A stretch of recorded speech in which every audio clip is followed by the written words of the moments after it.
Hey guys, Matt. We are back working on the 33.3 window, and man am I excited. We are making some good progress on this car. I'm trying to really knock something out every week on this car. If I can't work on it every day, I'm trying to at least knock out something every week on it now moving forward. Make it kind of like my main focus of the project car. So let's jump right in and show you what I got planned for today. So we are trying to seal up some of the holes in the car. So I'm going to give you a quick background on channeling these cars, how it was done back in the day. If anybody's not familiar with the process, I'll give you like the really quick, dirty breakdown. Basically, you would take a car, like say this car right here, this is back up on the sub rails. Take a 32 Roadster like this, or 33.4, whatever, and you would take the body, and these sub rails are those little pieces there, the floors, all that stuff. You'd basically cut along the B pillar, A pillar, around the whole perimeter of the car, in the back, like all in this area. You would cut just wherever it was connected to the outside skin of the body. You would cut it loose on the floor and sub rails and just slide the body down over. Most times this was done without bracing the car. They were not worried about sealing the car up for fumes or making it very rigid. And what happens is the car becomes a floppy mess, and also they are very stinky to drive because you get exhaust smell and all that in the car. So trying to make my cars a little more sealed up as I'm doing them, because every time I don't, I regret it. So you can see here I made this strip. This part of the rocker here actually connects down to the rocker strip. A lot of the old time hot rods, they left this piece open and just put a piece of upholstery. Some of them you can literally just see the side of the frame when you open the door, and it's just like this jagged piece of the rocker there. So I got that all taken care of. All the rocker area, I welded all that, like in the door jambs and everything, are all tied together and blended, and you know, kind of looks natural. I took their piece of like crude metal they had here, and I cleaned it up a little bit and welded it into my rocker section. That was just like tack welded to the remnants of what they had. What the next thing to do today is, you can see there's a big open gap. Lighting's a little tough in here. And here, big open gap. You can even see some daylight if I move my arm out of the way. There's some daylight down in there. So we're going to seal that area up today, all the way back to the wheel wells on both sides. So I'm going to make paper patterns, cardboard templates.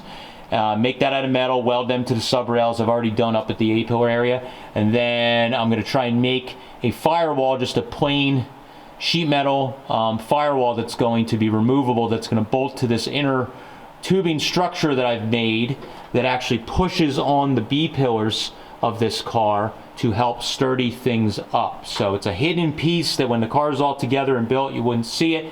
My goal is always to make these cars a little more refined than they might have been originally, but when they are built and together and you're looking at it, anything I've done is hidden enough that no one would ever really know from afar or looking at the car that somebody built this thing, you know, this era. So that's what I've going. I'm going to get on it.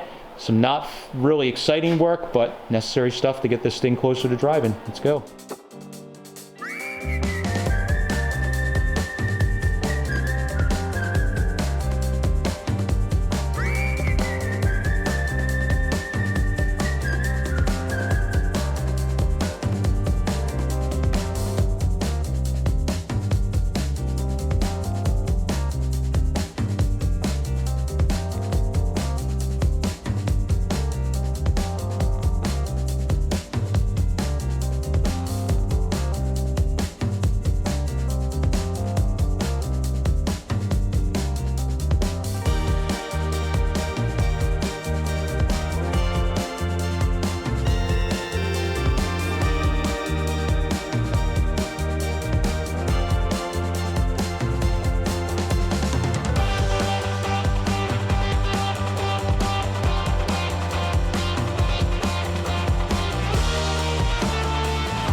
All right, so the shots probably weren't great of it, but I basically welded in some extensions of the floor in the corners here in the quarter, basically just to seal the body up. I didn't go crazy. I kind of stitched welded it onto the quarter because I didn't want to warp the shit out of the quarter. So they're just kind of stitch welded in there. They're, you know, it's probably 80% welded, but I didn't want to go crazy with it. So plenty solid in there, and then we're gonna of course seam seal everything when we go to paint and clean everything up. Now that that's taken care of, we can move to this like firewall piece here. Trying to decide if I want to make it out of aluminum or steel. I think aluminum would actually be better because it's going to be lighter, but we will see. I'm going to pattern it all out today and see what kind of material I have, and I'll make the decision if I'm going to go some kind of light steel material or if I'm going to go aluminum. That decision will be made after I make the pattern. So I'm going to get busy, get some big butcher paper out here and cardboard templates and make something up, and then we can start seeing what we have for material.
Hey, he was just doing your job. Your wife hired him. Yeah.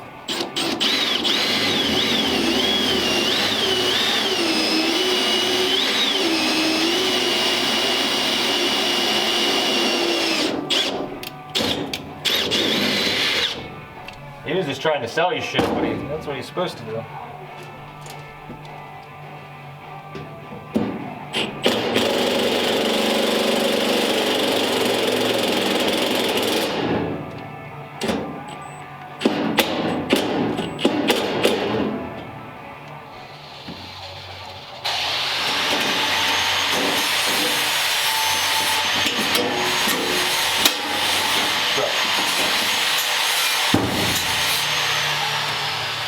Good one. Spending that money today. Every day of my life, I'm working and somebody else is spending my money.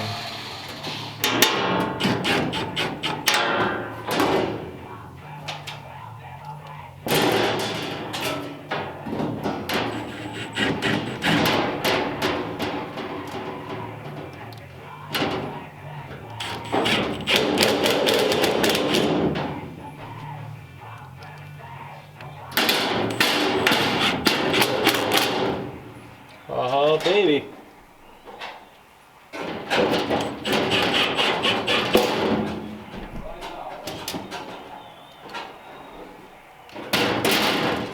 One hole, the Navy's off a little bit.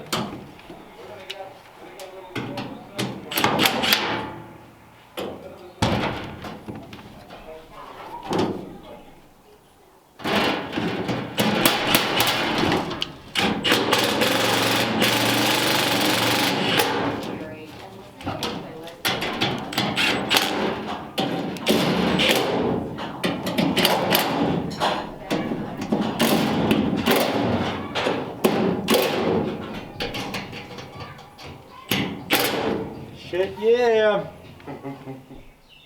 All right, so I got all the tin panels made and fitting, all the holes drilled, a little bit of a tedious process doing all that at the end. I didn't even film it. I made these little tabs bolt to the back of this, and then you can just put two little wood screws into the wooden B-pillar, and everything fits pretty good.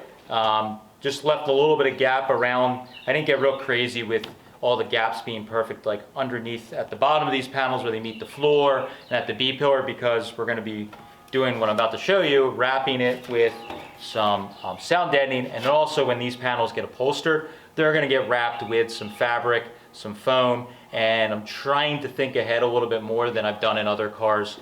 A lot of times when you take a car to an upholstery guy, he's the last person you think of, so they have a nightmare with fitting things because there's like no gap, no room left for putting material on stuff, much like when you're doing body work or metal work, you need to leave enough room for body filler, primer, paint, all that stuff. And if you make your gaps too tight from the beginning, they're gonna hit.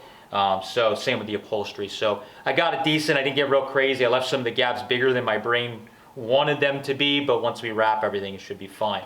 Last thing I'm gonna do is actually just wrap this stuff in this Eastwood X Mat. This is their low profile, dense material. It's what I actually like to use on the hot rods and a lot of this stuff, because number one, it is a like black kind of like almost like fuzzy felt type material. So when it's on, it looks, if you do see it anywhere in the car, it doesn't shout at you. Some of the other stuff that works a little better is the like bright silver reflective backing, which yes, does work a little better. But this, if you ever see something where maybe there's a little bit of the sound deadening material, it doesn't just shout at you.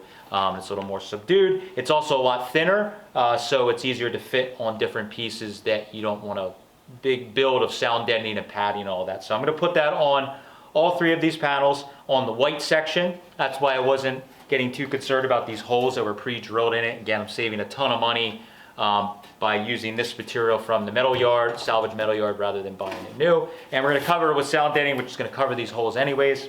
Not going to be an issue. On the back side, I'm going to probably end up spraying these with like a Raptor type coating that will give a coating on that, on the floor, all that stuff to again make it subdued and a little textured and chip resistant. So that's the thought process. I'm going to pull each of these panels out one by one, cover them with the X-Mat, back in, and then hopefully we should be done with this project.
Alright, so I got the panels all covered in the Eastwood X-Mat, and definitely helped a lot. They're not tinny sounding now, which is nice, so that sound deadening does a lot of good. It also, you know, covering over that bright white that was on this metal, it also looks better for my own weird reasons. So, but yeah, everything screwed in nicely, fit well, putting it all back together. Like I said, there's some gaps that I tried not to get too obsessive over. Like this one here has just a little more gap than I like, but a lot of the other ones are probably too tight and will have to be trimmed up when it comes time to do the carpet and all that kind of stuff. But everything's in the realm of, by the time you wrap it all and put carpet and sound deadening on the floor, it's all going to be totally fine. So that takes care of a big part of this. Next thing, as far as in this area goes, is I'm gonna have to make some sort of package tray type setup here. The seat doesn't push all the way back because it's a 3 window and I'm not real tall. there needs to be some sort of package tray to basically support the seat. So I'll probably use that seat that I've been using for mock-up as kind of a guide and set it where it feels good, maybe kind of roughly screw it into the floor or clamp it into the floor, and then figure out what that package tray needs to be. Then I can build some sort of package tray that will bolt or fix into that bar that we made here. Since it's all nice and structural, we can drill and tap it, we weld tabs, whatever we need to do on it. I also need to try and get this piece of wood that goes underneath the window and make sure that all fits and jives with all of this. So I probably have some homework to do as far as getting some sort of wood for that area and whatever else. I'll probably jump to the trunk. I have a panel that I need to make in the trunk all the way back by the rear panel, basically where the sub rails kind of stop. There's an area that needs to drop down and then connect to the body down lower where the sub rails wouldn't have originally connected. So I'm going to need to make that, probably button up some holes and different stuff that are in the wheel wells and in the trunk area. And we're getting very close to having the major portions of this all sealed up and major things welded up. So structurally, this thing is getting better and better every time I'm doing stuff to this. So I'm getting excited here, making some progress. Very soon we're gonna have to start actually taking some things off of this car to start sending them away to get redone, like the radiator, the center section or the rear. We'll probably have to swap that out for just a stock rear and some stuff like that, just so we can keep moving. But just ticking things off the to-do list, which feels really good on this car. So thank you guys for following along. Catch you later.